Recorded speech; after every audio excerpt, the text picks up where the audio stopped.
New information in Robert Olson's murder trial. Olson, who's a former DeKalb County police officer, is on trial for shooting and killing an unarmed naked veteran. This all happened back in 2015. Yeah, that's right. And today things got a little testy inside the courtroom. This over one expert witness for the state. CBS 46's Ashley Thompson is live with what was said. Ashley.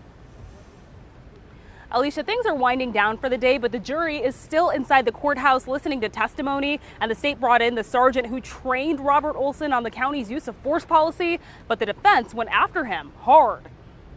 Sergeant J.K. Walker testified that former DeKalb County police officer Robert Olson could have used less lethal force when he encountered 26-year-old Anthony Hill. Would shooting that individual be within the use of force policy with your service weapon? No.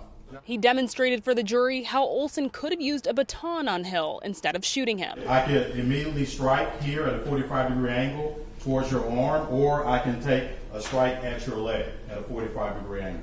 Walker told the jury that Olson completed crisis intervention training in conjunction with the National Alliance on Mental Illness. Do they teach in that class that you should shoot mental health patients? I would not be able to speak to that class. That's one of the classes that I have not been able to partake in. Olson shot Hill, who was naked, unarmed, and in the midst of a mental episode while responding to a call.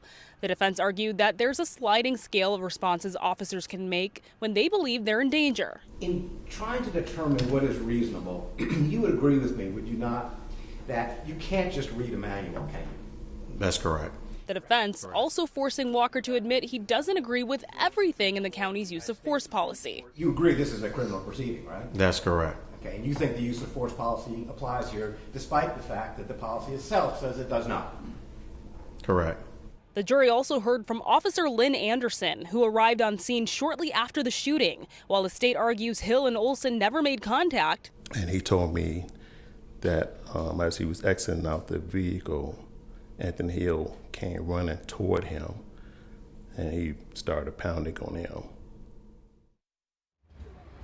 And right now, the jury is still hearing from Anderson, who was the first officer to respond to the scene after that shooting. Another full day for the jury. Court will resume tomorrow, and of course, we will be here. Live in DeKalb County, Ashley Thompson, CBS 46 News.